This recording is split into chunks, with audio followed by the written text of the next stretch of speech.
कामना को गोली मारो, बस जो मिलेगा वो मिलेगा, ज्यादा क्यों आकांक्षाएं भाई।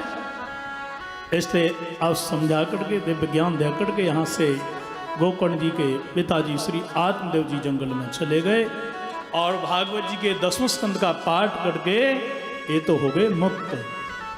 महाराज ये धुंधकारी दौड़ करके मैया के निकट में आए गए। माँ अरे लाला, पिताजी जंगल को चले गए, बाबा जी बन गए, बता के गए होंगे कहाँ कहाँ धन रखो भयो है। सोई मैया बिगड़ के बोली, सत्यानाशी तेरे कर्मों के कारण, तेरे कामों के कारण, तेरी आदतों के कारण मेरे पति छोड़ के घर चले गए। धुंधकारी बोला, माता जी ये बताओ कि धन रखा कहाँ है, और यदि आपने धन नहीं बताया ना, पिताजी आपको बता के गए होंगे ना, तो कवित्तम तिष्ठति ब्रूही हनसे लत्तया न चेत, चूल्हे में भोजन बना रही हो, जलती लकड़ी से जला दूंगा। तब रोने लगी और आए करके अंधे कुएं में गिर गई मैया। इसलिए पिता नहीं अपितु मैया प्रथम गुरु बालक का होती है, वो रास्ता दिखाती है। 5-5 वेश्याओं को उसने रख लिया अपने घर पे। एक दिन धन चुरा करके लाया, वेश्याओं ने विचार किया बहन आप पकड़ गया तो धन भी जाएगा और हम जो उपभोग कर रही हैं हम भी मारी जाएंगी, तो क्या करें, बोले इसको ही समाप्त कर दो ना। सब वेश्याओं ने मिल करके इसकी फांसी लगाई। पापी के प्राण बड़ी देर से निकलते हैं, चीखने चिल्लाने लगा। तप्तांगार समूहाश्च तन्मुखे ही विचिक्षुपु, जलती भई कोले की लकड़ी, जो लकड़ी के कोले थे ला करके मुँह में डाल दी ने। हा देव कह के मर गया, सुप्रेत ही बन गया। अग्नि से जल के, जहर खा के, एक्सीडेंट से गिर के जो मरते हैं, जल में डूब के मरते हैं, वो प्रेत बन गया। गोकर्ण जी को पता चला, सो बहुत पिंडदान तर्पण किए। एक दिन लौट करके आए, अपने घर में खंडर हो गया था, उसी में जाकर के रुके। रात्रि की बेला थी, कभी अग्नि, कभी भैंसा, कभी इंद्र, कभी हाथी बन करके आ जाए। अरे ये कौन है?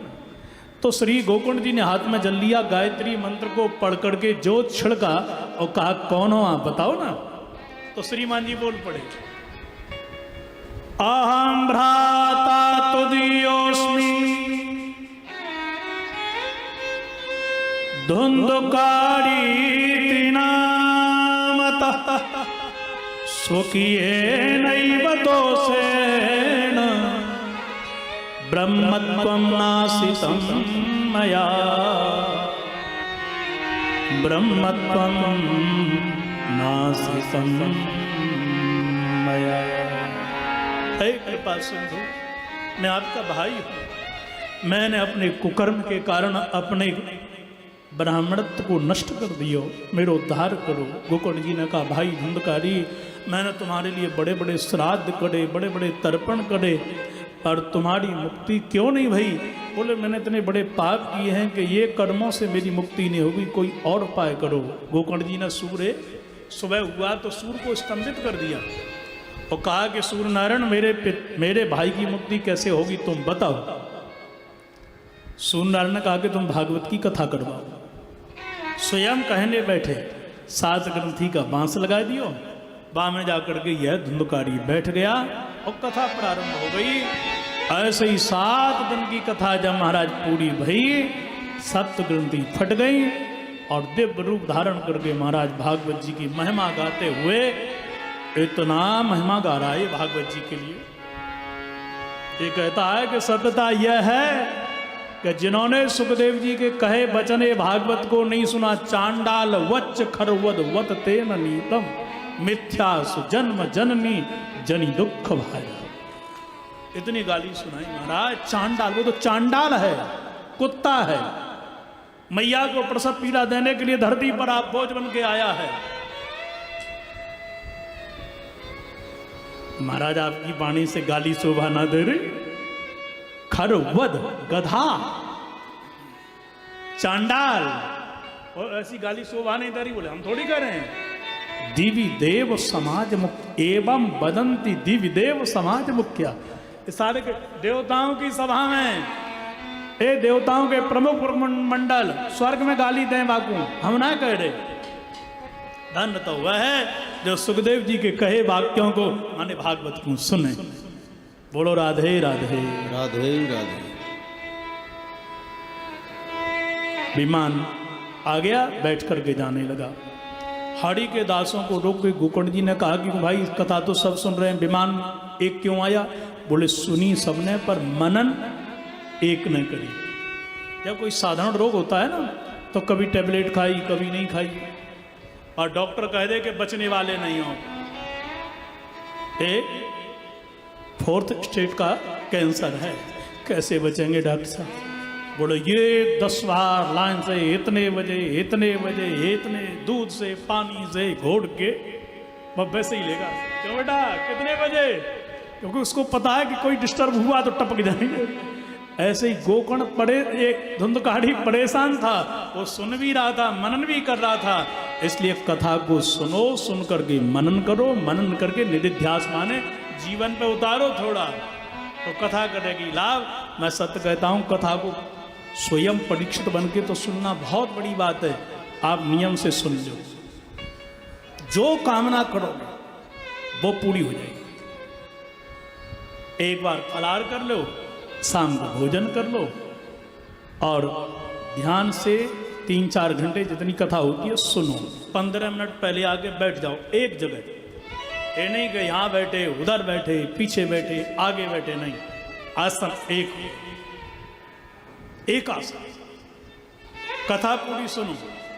फिर एक माला जो आपने गुरु मंत्र लिया है, विष्णु दीक्षा विहीनाना नाधिकारा कथा सर्वे। जिसने दीक्षा नहीं ली वो कथा सुनने का अधिकारी नहीं होता है, कहने की बात तो दूर है।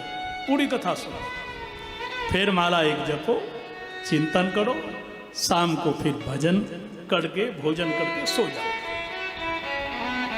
आप जो कामना करोगे, मकान की, दुकान की, धन की, पति की, पुत्र की, मैं सत्य कहता हूं आप इसका रिजल्ट देख लीजिए। पर सुनो संकल्प से, बोलो राधे राधे। राधे राधे। गोकर्ण जी बोले चिंता मत करो, 1 महीने के बाद में पुनः हम कथा सुनाएंगे। 1 महीने के बाद माने श्रावण शुक्ल पक्ष नवमी से पूर्णिमा तक फिर कथा भई, और सारे महाराज उत्तम प्रवासी गांव के लिए विमान आए, सशरीर सीधे वैकुंठ जा रहे हैं। बोलो भक्तवत्सल भगवान की जय। उद्धार सबका हो गया। सूत जी ने कहा, सौनक जी ने कहा कि महाराज हम संसारी लोग कथा करवाएं तो उसकी विधि क्या है, कृपा करके बताओ। तो विधि भी जरूरी है, मंत्र की विधि एक ही मंत्र है, पर विधि पलटने से फल अलग अलग हो जाता है। इसकी विधि क्या है? विधि माने तरीका। जैसे आप माता भोजन बनाती हो तो कड़ी बनाने की विधि अलग, दाल बनाने की अलग, ऐसे ही ना हलवा की अलग, जलेबी की अलग, और बर्फी की अलग। ऐसे ही होता है ना, सब अलग अलग बनते हैं। अरे दवा खाते हो तो दवा की विधि अलग अलग है कि नहीं? कोई खाली पेट, कोई भोजन के बाद, कोई दूध से, ऐसे ही करते हैं। सब विधियां हैं। बिना विधि के मकान नहीं बन सकता, बिना विधि के सब्जी नहीं बनेगी, बिना विधि के पूजा नहीं होगी, बिना विधि विधान के सरकार नहीं चलेगी, तो बिना विधि विधान के कथा पूजा कैसे होगी भाई? इसकी विधि क्या है? सूत जी कह रहे हैं कि सबसे पहले आप धन एकत्रित कर लो। कितना धन? बोले विवाहे यादृशम वित्तम तादृशम परिकल्प है। एक बिटिया के ब्याह में जितना धन खर्च होता है इतना धन एकत्रित करो। तुम्हारा जितना ना हो तो बोले कोई बात नहीं, 8 लोग मिल जाओ, और 8 लोग ना मिले तो बोले और लोगों को मिला लो, और लोग ना मिले तो अरे बिटिया के ब्याह में जितना चित्त लगाते हो, मन लगाते हो, वैसे मन तो लगा सकते हो ना, ऐसे मन लगा। विवाहे यादृशम चित्तम भी वित्तम, पुरानी प्रतियों में चित्त भी था। धन हो गया एकत्रित, ठीक है। अब क्या करें? बोले फिर एक वक्ता खोज लो। वक्ता कैसा हो? वक्ता बढ़िया होगा तो फल भी बढ़िया होगा। विरक्तो वैष्णवो विप्रो वेद शास्त्र विशुद्धि दृष्टांत कुशलो धीरः वक्ता निष्प्रिय वक्ता के 7 लक्षण हैं। वक्ता कैसा हो? विरक्त। विरक्त माने बाबा जी बोले नहीं, विगतः रागो यस्मात् सा विरक्तः, जिसके राग समाप्त हो गए ऐसा विरक्त हो। सुदामा जी ग्रस्त होते भी विरक्त हैं। अच्छा विरक्त कैसा भी? बोले नहीं, वैष्णव हो, विरक्त भी हो, वैष्णव हो, विष्णु दीक्षा से युक्त हो। अच्छा विरक्त और विष्णु दीक्षा से युक्त हो चलेगा इतना ही? बोले नहीं, विप्रो ब्राह्मण हो, और ब्राह्मण में भी वेद शास्त्र विशुद्धि कृत, वह वेद शास्त्रों से पढ़ा हुआ निष्णात विद्वान हो, और उसमें भी दृष्टांत कुशलो धीरा, अपनी बात को भागवत जी के सिद्धांत को वाणी के माध्यम से श्रोता के हृदय में उतारने वाला। केवल पुस्तकी ज्ञान नहीं, पढ़ दिया वक्ता जी बोल रहे हो, श्रोता जी ओंग रहे हैं, बोले कहाँ तक हो गई भैया, कितने बज गए, पाला पड़ेगा कि नहीं, अब अंत का के नहीं, तो थक गए बैठे बैठे भाई, कितनी देर में आरती होने वाली है, समय का पता आज कोई? ऐसा नहीं, दृष्टांत कुशलो धीरा, वक्ता धैर्य हो। अंतिम कह दिया वक्ता कार्योति निष्प्रिय, और वक्ता अति निष्प्रही हो। यजमान हाँ व्यासी जरा वो ड्राई फ्रूट लेकर के आओ। कौन सा था? चिलगुजा, वो लेकर के आओ। महाराज जी कहाँ मिलेगा? कहीं मिले, लेकर के आओ। ओ जजमान भाई समझी जी उसको देखना है कहाँ चिलगुजा मिलेगा। जजमान लेकर के आओ, महाराज जी ले आए। जजमान जरा मुख साबुन लेकर के आना, ये कहाँ मिलेगा। ओ जजमान ओ ककुरा की सब्जी लेकर के आना, ये कहाँ मिलेगी।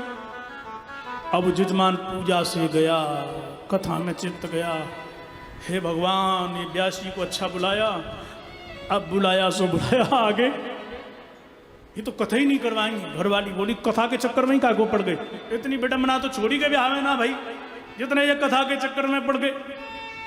इसलिए वक्ता का ड्योति निष्प्रहा, अति निष्प्रही हो। जो व्यवस्था हो गई, जैसा भोजन मिल गया ठीक है भाई, एक बार बता दो सुविधा के अनुसार हो जाए, और ऐसा नहीं कि अति उनकी इच्छाएं हों, ऐसा वक्ता न हो। अनेक धर्मों में विभ्रांत न हो। स्त्रीण पाखंडवादी न, स्त्रियों से ज़्यादा बात करने वाला और पाखंडी वक्ता न हो। ये विचार करिएगा। जब यहाँ व्यासी लिख रहे हैं स्त्रीण पाखंडवादी न, स्त्रीण न हो, स्त्रियों से बात करने वाला न हो, तो आज देवियाँ गद्दी पर बैठ कर के क्या कर रही हैं? ये शास्त्रोक्त नहीं है, पर जैसा चल रहा है हमारे सनातन धर्म में ही है कि कोई बोलने वाला तो है नहीं। प्रेम से बोलो श्री राधे।